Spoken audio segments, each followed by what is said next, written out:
Welcome to Takeoff, a Points and Miles podcast by 10xTravel. I'm your host, Bryce. Today I am joined by Emily and Travis on our side, and our special guest, Morgan, one of our 10xTravel expert award bookers, who we're going to be talking to, asking a bunch of questions, maybe selfishly trying to get some award booking advice for my own tips in the future. We'll see.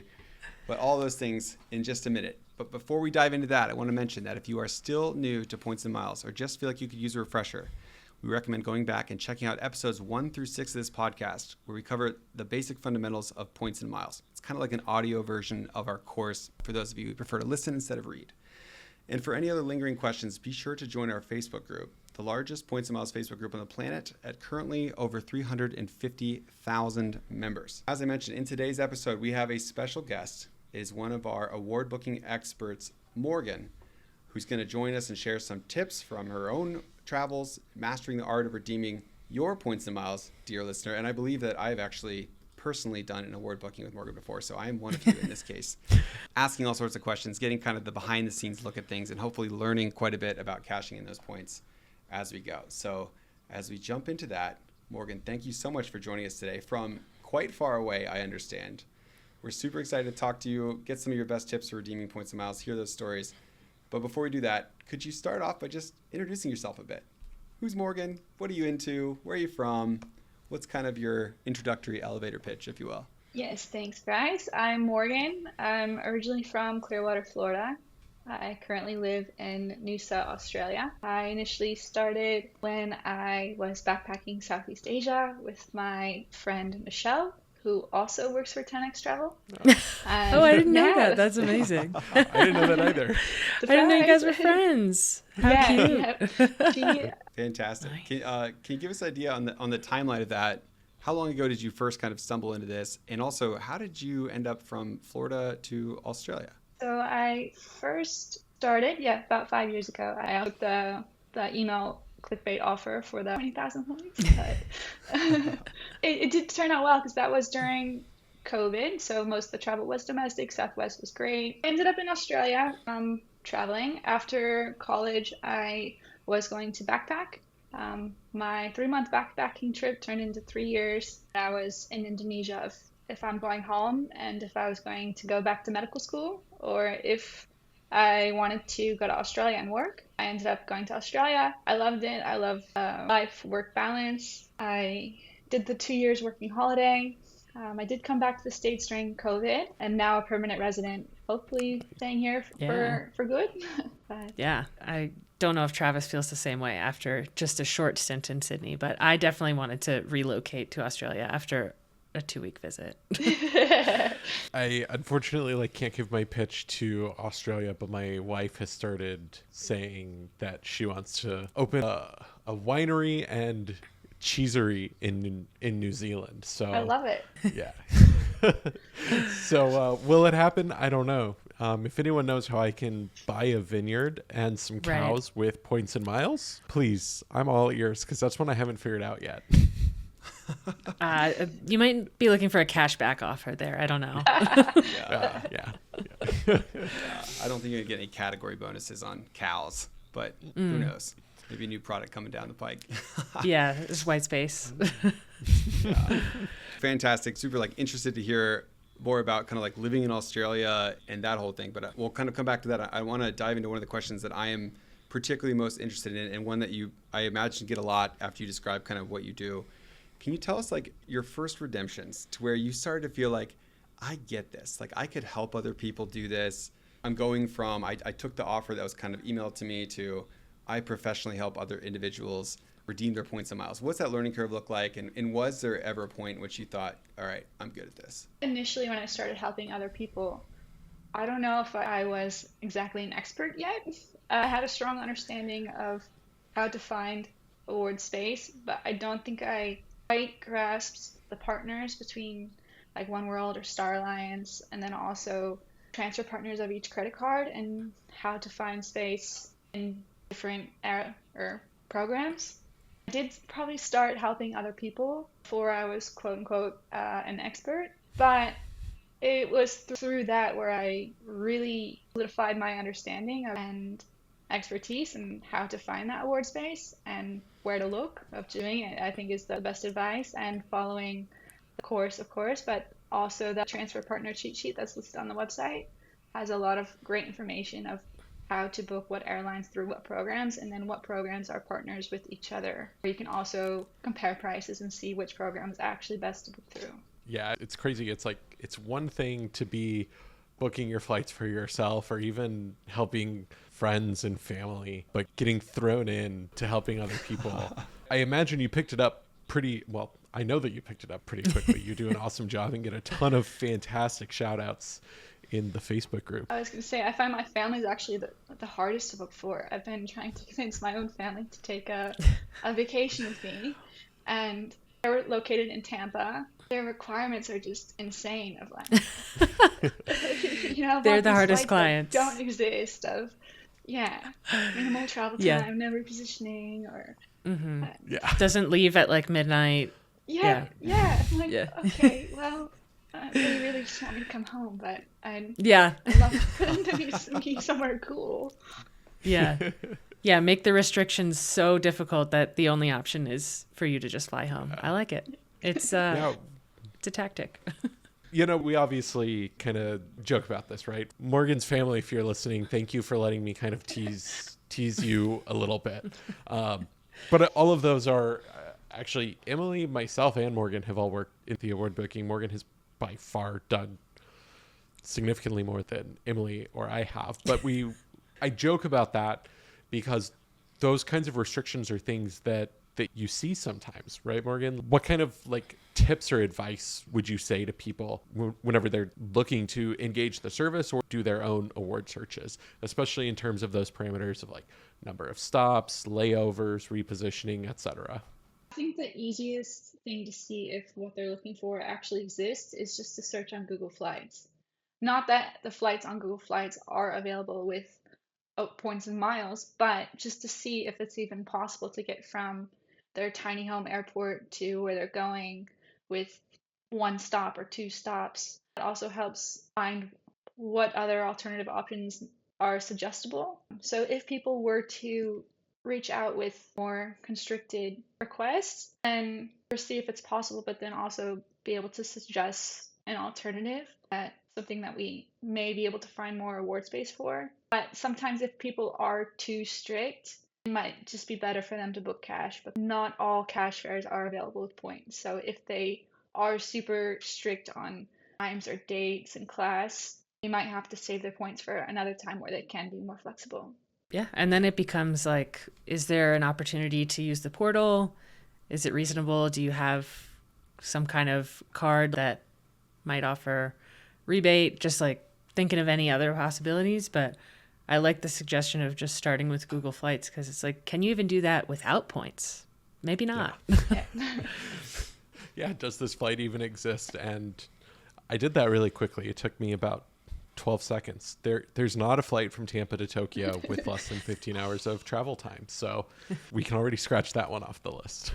Yeah, you can see that there's not going to be a direct flight from Tampa to Tokyo, but if you want to get to Tokyo, you can either put in Tokyo and see where to start from, or the opposite. If you want to start in Tampa, you can see what has direct flights and how to put the two and two together. Find the overlap. Flight Connections is a great tool for that. I do that exact same thing. So for listeners out there, Flight Connections shows you effectively where can you fly from nonstop from a city. And so what Morgan suggested, if I heard you correctly, is if you're trying to go from Tampa to Tokyo, you can put in Tokyo to see all of the nonstop flights from Tokyo. You won't see one on there from Tampa. So if you wanted to fly nonstop from Tampa, you just know that you're out of luck. I think that's kind of the key, is like frame those expectations of what's actually possible up front to know if what you want is actually possible.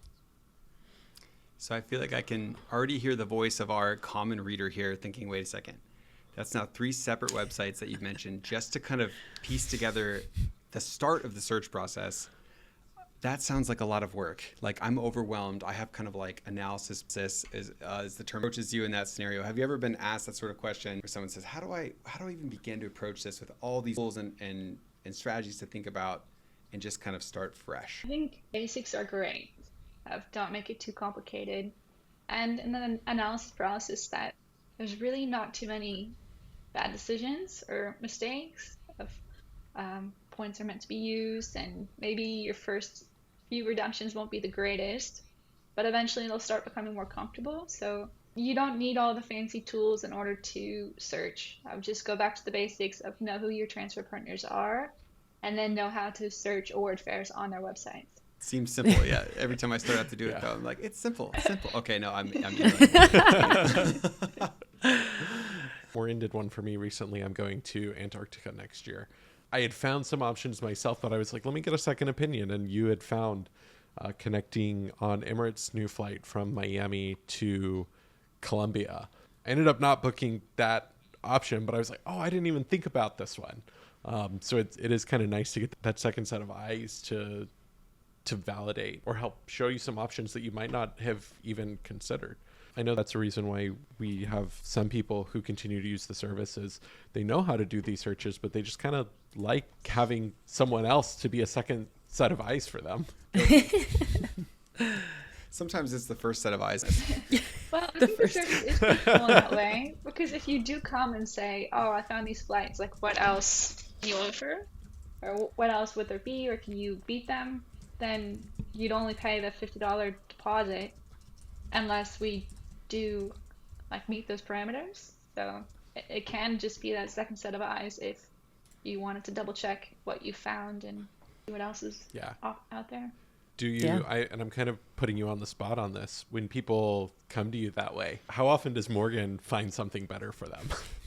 I think I could do a pretty good job of, usually you're either improving flight time or points used. So usually they're pretty happy with their route. I don't think a lot of people think of repositioning. So I think that's probably the easiest tool to help people improve.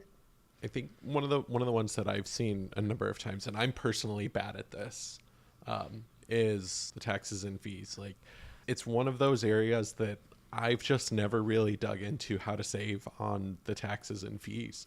And I know I've seen a number of bookings come across where it might be the same flights, but you're just kind of advising them on, oh, well, yeah, the ones you found are the best, but you know, you can maybe save a couple $100 on taxes and fees by transferring your points to program B instead of the one you were thinking of transferring to as well. Yeah, we just had a great example of that in the award booking chat of Pakistan is notoriously tricky for return flights. Of booking return flights from Pakistan is like $1,000 on Air Canada, where if you book through Life Miles, apparently the taxes dissipate. Washed away. Poof. Yeah. Poof. Yeah. And it's like, you might know what programs generally charge less, but how many people are seeing it that often to kind of figure out, oh, here's how you can book return flights from Pakistan to avoid, $1,500 in taxes and fees per ticket just by using a different program. I mean, that's a pretty substantial savings right there. I find, at least when I was doing a few bookings here and there, determining what's better than what you're comparing to is always in the eye of the beholder, for sure. So maybe the taxes are less, but maybe the points are higher. So it's always a trade-off. And the best advice I think I could give is just be clear about what's better to you personally. If you're asking for a second set of eyes, that way we can make sure we're delivering on that. Maureen, I'm curious if you have any advice to kind of the average person who's looking to just practice like award booking. So not to a point yet where they know which alliance to use out of Pakistan to save $1,000 in taxes, but maybe they know how to run like basic searches, and they're not comfortable with maybe partner bookings for international flights or kind of like some of the more intermediate levels of skill. So do you have any advice on what they could do to practice or start to pick up that skill, or maybe? When I started, I think I made a list of all the points I had, and then the transfer partners they each would transfer to. And I still use that list on the Excel sheet of that I would send to everyone. I put in their points, and then you can see exactly what transfers partners they have. And when I first started, I would actually I would check every single one of, and I think that's the only way to start. Maybe you don't know that you can book the same flight on United through Air Canada for less, but by just searching individually, you will see that. So even if it's not Mhm. something you think of, just knowing the transfer partners and searching directly is, I think, the basics of the game here. Yeah. There would be Yeah. fancy tools that you can use, but that also negates building the skills for the fundamentals of points and miles, and I guess building on those, like those are I see it as like the fundamental blocks. So I don't know if there's any way to avoid that, of just start Going searching down the with, list. yeah, with Yeah. the partners, Yeah. going through the list, and then um, maybe eventually you'll build the confidence and understanding of the partners to um, develop your own system moving forward, Yeah. maybe using more fancy tools if you wish. I think that's great advice. It's, people want an instant answer, right? When they're learning how to do award flight redemptions, they want it to be fast and easy. And I wish it was fast and easy. I think everyone wishes that it was fast and easy. But by taking the time, like you suggested, to just put in the work, builds that knowledge, right? Exactly like you said.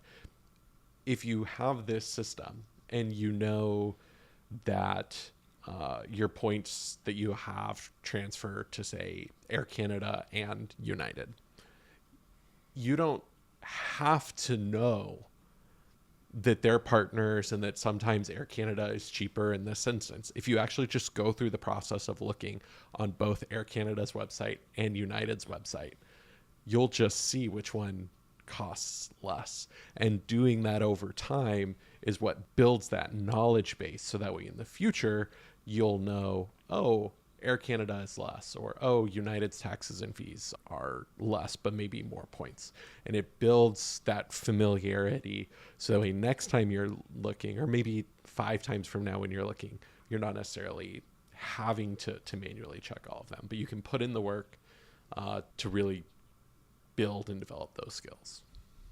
One other tip that you guys probably wouldn't know, but when I would have started, I also used previous like searches as to compare to, well, like my findings. So I would, if someone's request was to Rome, I would search in the emails like FCO to see kind of what Emily or Josh have already found, to see like what progress. But also you can do that with the Facebook group. There's so much Yeah. information in that Facebook group that if you're not sure, I mean, you could also type in Rome and see who's already booked and what they booked, and um, use that as a comparison to like your own findings. Yeah.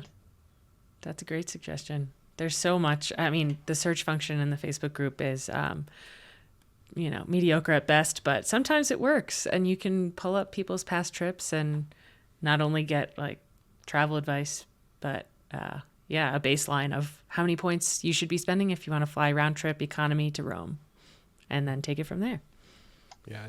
Just pay special note of the date of the Right. post, so you're not like, yo, I got 20,000 U.S. Airways miles and I want to fly to Paris round trip Right. for that. It's like, not Yeah.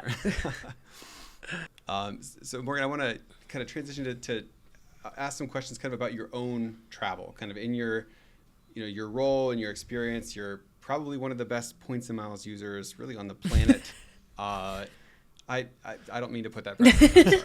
I'm sorry. But I'm curious about, like, when you go to take your own trips, are you working from like a set list of destinations? Like, does destination kind of lead the day? Like, I really want to go here, let's figure it out. Do you kind of chase the deals? How often are you running searches for like unicorn availability? And how do you just think about redeeming your own points for travel? Obviously, I love searching, which is why I love this job. So I really enjoy looking for great deals. In my own travel, I think I'm more destination driven than unicorn driven. Um, I wouldn't be opposed to some of the bucket list flights, like the Fifth Freedom between Australia and New Zealand on Emirates. Um, but I love ANA around the world, so I think I might have a trip. I haven't booked anything yet, but I'm probably planning to leave in the next month. So I think I'm more on the last minute availability side since I'm just one person traveling. It's a lot easier to find last minute award space. Um, but destinations in mind, and then the best fares. So probably pretty flexible in that of I say destination in mind, but it's more of like a region. So I don't mind if I'm not flying to Bali. If I fly to Singapore, that's also fine. Same with the US. If I don't need to land in Florida, I'm okay landing in Yeah. California and Yeah. making my way back. Yep. Or Yeah. Houston. Yeah. I would love to hear more about the round the world trip because I know this will not be the first one that you're booking. Because I remember that you posted in the Facebook group about one that you took last year at some point, maybe.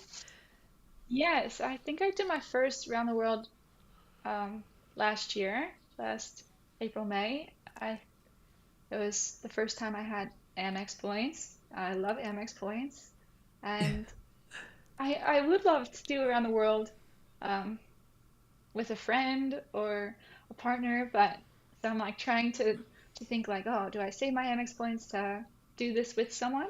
'Cause I think it's a pretty cool experience to share. Um, Luckily, there's enough Amex points to go around, so I think another one could be on the cards until then. Yeah. Um, And where did you go through that booking? on my first round the world, I went from Australia up to South Korea. And then from Japan through the US, US, Europe, through the through Dubai, Maldives, and back through I think Singapore, Indonesia, then to Australia. Um, I Yeah. Yeah, it's hard to beat. Yeah. No, that's 115,000 points. I think five flights in business, less than That's $600 in insane. taxes from memory.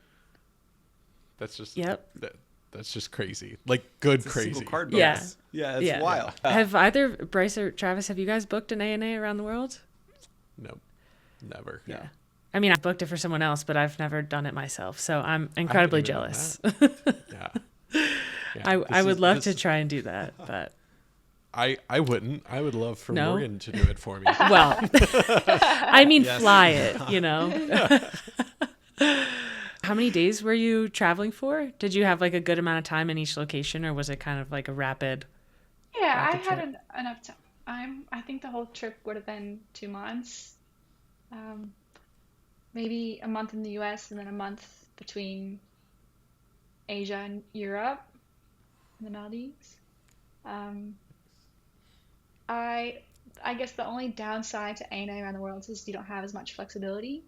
I I Yeah, usually would just book a one-way flight and then book the return when you're when you're back. ready.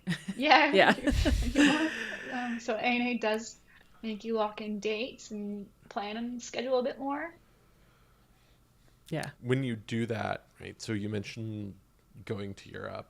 Um, whether this is how you do your trips or when you're building these round the world trips for other people. Because I mean, there's a good chance that you've done like the most round the world trips for bookings like out of anyone, like which is like so crazy to think about. So I kind of want to pick your brain on this a little bit. Right, using Europe as an example, when you're putting these together, you know, what's the give and take, the balance on something like, you know, maybe doing an open jaw as part of it. And I presume you can. I don't know enough about the around the world rules, Yeah, but where so maybe, yeah, go ahead. well, there's a few different around the worlds. I think Aero Mexico, Singapore, ANA, and maybe even like a one world on Qantas or AA, if I'm right. Most of the round the world bookings, I think the best is through ANA, which only takes Amex points. And their around the world prices are based on distance. So Mhm. that open jaw you mentioned comes in handy when trying to save points, because the trick would be to fly into the the west and leave from the east, because the distance from the west to the east would not be counted in the pricing for the around the world. And that an example would be you fly into London, maybe Portugal, Paris, Amsterdam, somewhere pretty much as close as you can to the ocean. Just get over the pond, land, Mm-hmm. and then you can book your own flights within Europe. And then leaving from the east side, like somewhere around Athens or Istanbul, would give you the best price for the ANA award flight. The open jaws, I'm a big fan too, because not just for the points, but it gives you more flexibility in the dates as well. As I mentioned, so you can have the best of both worlds there. Of, you're going to Europe, maybe you don't have to commit to everything, or you can still plan what you want after, but just to have the big flights booked Yeah. is handy. I would say, I think if I were to do around the world again, that it could be worth it to spend the extra from, I think I paid 115,000, and the next is 125,000 for a little bit more distance to bridge the gaps a little bit. I Mhm. think I paid for my own flight from Dubai to the Maldives, where I probably could have just spent less points in the end if I would have increased the distance without buying a separate flight.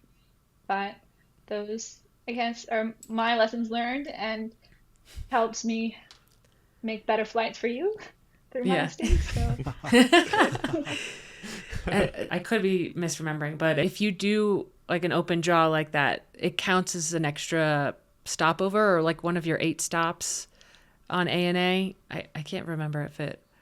Yes, there would be different rules for each program, but yeah, Yeah, yeah.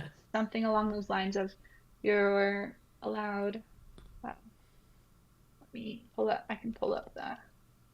The Yeah, you just know resources. exactly where to look. Yeah. Yeah. Yeah. So, I always find these sets of rules like oh entertaining, like yeah. how granular and specific they can be. Yeah. And it's like trying to comprehend them as even like someone who knows points and miles pretty well is already a challenge. So I am glad that Yeah. there are experts out there like Morgan who can help us with these Yeah. things. You have to go in one continuous direction. You can't backtrack unless you're in the same region, and then Yes. it's fine if you backtrack. And sometimes the regions bleed into different regions. And Yep. yeah. Yep. Yeah. It's not an easy thing to commit to memory. So with ANA, you're allowed 12 segments and 8 stopovers, and each open jaw would count as each stopover.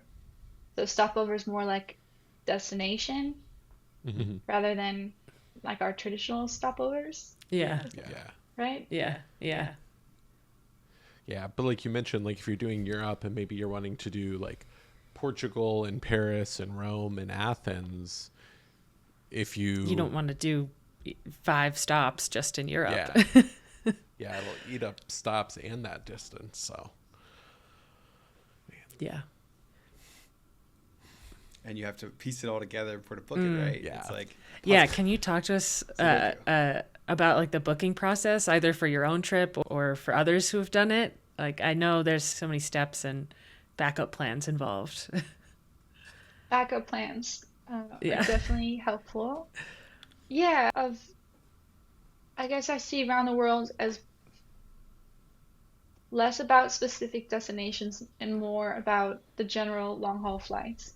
If you can just find award space from Asia to Europe, or going the other way from Asia to the US, or in US to Europe, and to have a few options there, so when you're ready to call, that you have a few flights available if maybe the first flight you found isn't available anymore, then that can be really helpful.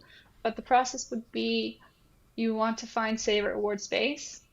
For ANA specifically, you can look through Star Alliance partners like United's low fare calendar or Air Canada. And if we're looking for business class available on both United and Air Canada, then you know it would be available to ANA. Would suggest writing down all the flight details, having a few backup options, as you said, because when you call ANA, it probably will take at least an hour or two. So to have a few options there ready and tell the agent will be super helpful in piecing together the around the world so you don't have to deal with multiple phone calls. Yep. Yeah. The couple that I did book, yeah, that's pretty much the process. It's having backup plans. It's having options that go in the complete opposite direction that you were originally planning to go in, especially if whoever you're working with has, specific spots that they have to hit. They've, got a wedding in Madrid that they need to be there on this day by, but they're fine if you go east to west or west to east. So you just have to kind of be super flexible from what I remember, and it's a beast to book. So yeah, if you don't want to tackle it yourself, ask the award booking service. We've got lots of experts to help. When you call A&A, Morgan, do they pick up like, oh, what's up, Morgan? Good to hear from you again. Like, let's do this. Like, are you on a first name basis with any airline agents yet? I cannot say I am. I know I have different numbers saved in my phone, probably way too many. I'm like the ANA US number versus the ANA Australia or Japan number. Because sometimes if the hold times are too long with one, I'll just call a different one. And Yeah. have more luck. That's a good hack too. That's pretty amazing. That's awesome. Yeah. So transitioning to kind of some more questions about like your work as an award booker, interfacing with people who are going through this process of redeeming their miles. You've been doing this since 2022, I believe, which I guess right after Travis and Emily were doing it themselves. I guess I'm curious if you had any kind of general advice for readers who are going through that process, having seen it from the other side, or to simplify that question a bit, like what do you wish more people knew coming into this? They submit the request, you get it. What do you wish that they knew going into it, and what are some kind of common stumbling points? I've been with you since June 2022. I look forward to Mallory's piece that we'll be publishing soon on tips and tricks for the award booking service. I sent in a few tips for her, and I think the ones I would suggest to people who are interested in using the award booking service is that flexibility is great. Time is also a huge factor in helping us help you. If you submit your request maximum maybe 11, 12 months in advance, that will greatly help the success of your request. That time isn't a death sentence though, so if you do have a last minute request, we can definitely help as well. It's helpful for larger parties or people who aren't so flexible, or those who kind of want the best routes, the most convenient, but the best airlines. Some other tips would be, oh, maybe let me read the email I have from St. Mallory. One tip, I would recommend everyone join 10xTravel Plus. The 10xTravel Plus membership comes with the $275 booking credit, along with some other perks, but that alone will save you money if successful with your search. We do also have the 100% satisfaction guarantee, so I think that's important for everyone to know. There's really no reason not to try the award booking service. If we're not successful or if you're unsatisfied with it, then no harm, no foul. Some other tips would be to make sure your points are transferable. There's been a few requests that we've gone all the way through successful, found flights, done availability, ready to book, just to find out that their city double cash doesn't transfer to an airline. And then just be super clear on the parameters and the best way to let us help you is for you to express what you like and what would be successful for you. Because in order for us to find flights you'd like, we need to know what you'd be happy with. And that's expressed through the parameters. So to make sure you're clear, if there's some strong preference that you like of maximum point budgets or duration, number of layovers, taxes, anything that you think is important to share or would be a hard yes or no, just let us know so we can really make sure we're trying to find the best flights possible to suit you. Yeah, the clearer people can be, unfortunately, we're not mind readers, and I wish that we were, but I've seen a number of people who sometimes get upset once they see the options, but maybe didn't communicate that, they didn't want an overnight layover, or they wanted layovers less than a certain amount of time. All of these things, we've got a whole field for additional information for people to share. So any travel preferences that you have, feel free to share those. I'm sure Morgan would much rather know in advance than after you've done the work, and even if it's just a preference, like, let us know that as well. We want to find what works best for you. If it's a requirement, let us know. If it's just, hey, I would prefer this, but I can be flexible on it, let us know as well. What you really don't want to happen is you don't want to become one of the questions. That's Morgan, I don't know if I've ever told you this story. The question about if there's any country you can travel through, or there's a question on our form, are there any countries you cannot travel through for any reason? This was many years ago. This came up because I was actually helping a friend with a booking. So this wasn't one of our clients. And it was like a multi-city, US to Hawaii to Korea to Japan back to the US. It was a crazy routing. And on the way back from Korea to Japan, the routing was on Cathay Pacific through Hong Kong. All of this, there was like 4 or 5 people in business class, and somehow made it work. And then they're like, oh wait, because of my job, I can't actually go through Hong Kong for political reasons. I'm like, come on, like this is not easy. And I'm trying to help you out. So then I said, you know what? You know who you are. You're going to end up as a question on the form in the future. So they laugh about it. I still tease them about being a question on the form now. But anything like that you can share, like, just helps us make sure that we're finding options that make you get you what you want.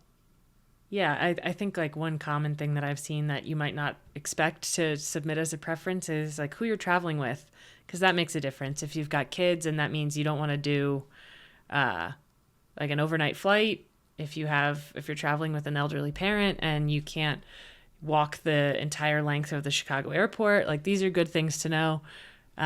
So you might not think of that at first when you're just submitting like, oh, I'd love to go on a trip to the Maldives, but anything helps. Before I had points and miles, I decided I was going to save money by self-connecting. I was flying from Spain to Southeast Asia, and I saw the cheapest flight was from Spain to Iran, and then Iran to Southeast Asia, but I had no idea on the visa requirements, so I ended up booking a flight and I did not have looked into the visas of, I think at that time in order to get there, you had to have a travel guide. Oh. So the security guard had to walk me back, like escort me back through the airport in order for me to make my connection, since I couldn't actually exit the airport and re-enter. Oh no. Wow. But it worked out okay, maybe? Yeah, Okay. it did. Well, that's good. Not an expert on what's it called, travel regulations. Yes. So that's important to make sure they look into. Yeah, we can book it for you, but we can't predict what they're going to require of you when you get there. I'm curious, Morgan, is there a particular award booking that you've done for somebody else as a client that you're kind of most proud of? I'd say proudest. Well, I'd swap the word proud for rewarding, because I think since I don't create availability, it's not something I can necessarily take credit for or be proud of. But the most rewarding award bookings are the ones where I get to help people make, the once in a lifetime trips of to spend times with loved ones before if they had cancer or um, creating those memorable family holidays. So I think the most rewarding would be helping people find that award space, especially for the larger families or in tricky redemptions. That's always a nice accomplishment when you're able to kind of defeat the odds and find award space in tricky times or on tricky routes. Yeah. Yeah, I think we feel the same. It's like that's the best thing about helping people learn points and miles. In our last episode, Michelle is doing something really cool with different Michelle than 10xTravel Michelle, but she's doing something really cool with points and miles, which is kind of like helping people who have different like travel requirements or modifications that they need. If they're elderly or have anything holding them back, then she kind of goes with them and helps them travel to places they might not have been able to otherwise. So that's been one of my favorite things about talking to other people in this space and reading all the stories in the Facebook group, and it's very inspiring for sure. Yes, We need to start kind of asking the follow-up because we do see so many of those stories, and I completely agree with both of you that that's the best thing about what we do. And now I'm curious how many of those ultimately touched our award booking service, and like we're actually like Morgan actually did it, but we're like we gotta trace that back. I feel like Morgan's probably powering like 30% of these amazing brags. Yeah. I do love seeing them as well when they post in the group and say, oh, whether it's a trip review or just sharing a bit of their story. It's nice to see. I know you for a while also used to share like reader stories when you would do the Q1, Q2, Q3 updates of touching emails that you get. So I guess I don't see too much of the email side, but I get to see on the Facebook posts when people are successful in the word searches, whether it's through me or even just what points have allowed them to do. And I think that's a pretty special thing to share. Yeah, I need to do a better job of sharing those. Actually, in this TV that you see behind me, for anyone watching on video, I spent a good afternoon programming it up to like play those on loop. I turn them off during the podcast so as to not like share people's information about where they're going to be and when to a massive audience. But that brings me endless joy seeing those things on a daily basis. I'm curious to get your thoughts on these new kind of third-party search tools that are out there that everyone's talking about. I know we mentioned earlier that they can be a bit of a hindrance to learning the foundational blocks. But do you have any an opinion on the current best ones that you're looking at and any nuances or things to know about them? I think I am a creature of habit, so I probably haven't tried as many as I should. Like I tend to stick to Point Me over Points Yeah, or Roam Me. I do like Seats.arrow. I know Expert Flyer is great in confirming seats if you're unsure if it's Phantom. I think they should be used in addition to those like fundamental building blocks and not relying on them. So to know you can use them like as a kind of like a backup search of do your search and then maybe see what else also exists. But to know that if you do find availability on one of those tools, that you do have to go and confirm it directly on the airline before transferring points to the airline. If you're not booking through those tools. So I think that's, if you do start using the tools, they can be really great. I love using Seats.arrow it's kind of the, where can I go for the least amount of points, and you can filter between like North America to Europe or North America to Southeast Asia and just be completely flexible on dates or give it specific dates and kind of see what it comes up with. I have noticed there are a few routes or airlines that are often disclosed, so it's definitely not 100% accurate or a complete substitute or a thorough search, but they can be a good addition to helping you find cool space.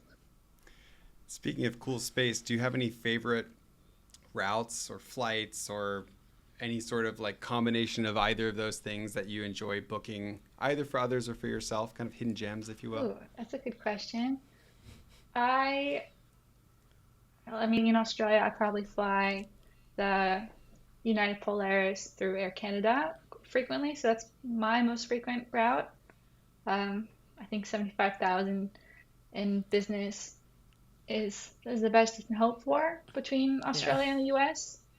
I also love finding ANA and booking through Virgin Atlantic from, I guess, US to Japan for about 50,000. I know they updated their prices, so I don't know the new one off the top of my head. But that's always a good feeling when you're able to find that and help people book that one. Yeah. Flying Blue has been really great lately. Of the 50K fares for more than 2 seats to Europe is always super Yeah. helpful. I know Flying Blue also has been great in helping families get to South Africa as well, surprisingly, um, Mm. as an alternative to Ethiopian airline. Finding more Yeah. than 2 seats to South Africa can be challenging, so Flying Blue has been successful lately, or a surprise. I think, Yeah. yeah, it is fun. Even after doing thousands of booking, you're always learning or looking at new routes, or um, yeah, just kind of learning different things all the time, and I think that's the fun of it. Yeah. And How I often just are opened. you? Oh, you want to go, Travis? Oh, I was just saying, and I just opened an Air France tab to go check to Yeah. replace my Ethiopian flights to the Seychelles. Not Oh South no! Africa, but close, because I'm on Ethiopian right now. Oh no! Wow. I mean, I haven't flown Ethiopian, but they do have lie flat seats, and I I don't Yeah, know if I completely understand why so many people have a strong opposition to them. Yeah, same. I'm not You opposed to guys? it, but Yeah. I do like Air France, so. Okay. How often are you like inspired by requests that people submit and like you find an interesting route and you're like, maybe I'll add that to my list? Yeah, I love the request where I have to Google the airport of like, oh, I've never heard of The this airport one. code. Like, what Yeah. is this? And how do we get there? So that is cool to always explore destinations and routes. I think the most recent one, I know airport codes better than destinations. Any of you know what ROR is off the top of your head? Ooh, Ooh. no. No. No, Apparently, I feel like it's right there, but not quite. apparently it's in PALAU, Ah, Palau, Plow. if I'm saying that correctly. Popular scuba Ah, diving destination. Of Yeah, I think course. so. Yeah. Yeah. So I think that was the most recent one we were working on. I guess it is inspiring. I'm not sure if it's going to be the first destination I go to, but I do like looking at people's routes and planting little seeds in my head of, oh, like I would also like to fly this flight. Yeah. Maybe take notes and keep it in mind. Yeah. I mean, if you find an extra award seat, you sit down next to him and be like, "Yo, what's up?" Like, good. I feel like my dream would be sometimes when the people have, I don't know, 2, 3, 4 million points. Like, well, maybe instead of paying me, you could just, give me some points or buy me my next flight. That'd, that'd be great. Boom. But That's a deal. I'm sure somebody would negotiate on that. Last question for you, Becca. Do you have any just general recommendations as to who you would recommend the award booking service to, or kind of those circumstances that brings to the service, and who should really be thinking about well, it? I think everyone should try it. I could be biased here, but I know we put a lot of effort in to trying to make it a great experience for you and finding great flights. So I'd recommend it for anyone who's maybe new to word bookings, who isn't super confident in their searches and just wants some help, either cross-checking their work or helping them through the process of booking their first redemption, finding a ward space, confirming availability, creating accounts, transferring points. That process is the other side of the coin is even for those who just don't have the time or patience of I think we are really good and efficient at finding some great award space. So it would save you a lot of time and hassle and headache to leave it with us and trust us in finding some great options for you. I think the award booking service can help people who are stuck in analysis paralysis since we do that for you essentially of look at all the options, put together the best few, and then help you through the booking process. I think that's great advice. I mean, I think at least part of what I think about the award booking service is that if you're new, everyone should try it once, and it's meant to be kind of like a learning experience. Like you get these step-by-step instructions for how to complete the booking yourself. So it's kind of like a prepackaged guide for you. So if the next time you feel confident, you've learned where some of the best places are to search, and you have a breakdown of here's how to transfer your points, here's how long it might take, that type of stuff, like you can take it from there. A lot of people come back because we make it so easy. So feel free to come on back if you want to, but I like to think of it as kind of like a learning experience too. It takes a little effort. Yeah, there's some hand-holding involved. It's one of those things that I like to tell people. There's a lot of hand-holding. We have good instructions that help you go through the process. It's twofold, right? We do it to help you learn, and kind of go through the actual steps of booking that award flight. Otherwise, you'd have to somehow get us access to your award accounts, which probably means like sharing a password and stuff, like things that just people aren't comfortable with. I know I'm not comfortable with like necessarily knowing your password and stuff.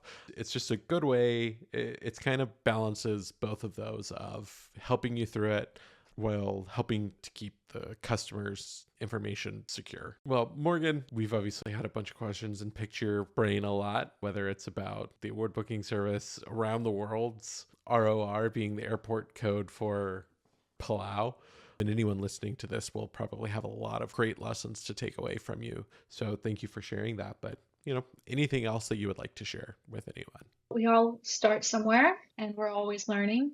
So wherever you are in your journey that we can assist, whether it's finding crazy limited award business space, we can give it a try. Like if you have a bucket list flight of flying Q suites or Singapore suites, Etihad apartments, you can send it our way. Or even just for the basic award bookings, that happy to help as well. If it's your first time and you want to go through that with someone and help find a workspace, that it's kind of a place for all, I'd say. Awesome. Well, Morgan, thank you so much for taking your morning to join us here on the podcast and sharing your experience. See you, and have a good rest of your day. Thanks. Yeah. You as well. Yeah. See ya. All right. Bye. Thanks, Bye. Morgan. Bye. Thanks so much, Morgan, for coming on the podcast and sharing your experience with us. It's really helpful to get your perspective on how people can best use the award booking service. Whether you book thousands of award flights like Morgan or are just getting started, we've got lots of resources to help you advance your points and miles knowledge. The first one, I would encourage you to sign up for 10xTravel Plus, our paid membership program that gets you access to one-on-one consults with our pros and one free award booking every year. Next, manage your points and miles in My 10x, our free tool that can help you organize all of your points and miles in one place, and check out the My Next Card feature that takes out the guesswork of finding the next best credit card for your wallet. Please be sure to join our Facebook group where over 350,000 people come together to share their points and miles knowledge, ask questions, and just build community. And of course, make sure to enroll or brush up on our free course that teaches you how to travel the world for next to nothing. All of these things are linked in the show notes or can be found on our website, 10xtravel.com. For all of us here at 10xTravel, I'm Bryce Conway. This has been Takeoff, a Points and Miles podcast, and we will talk to you next time. Thanks.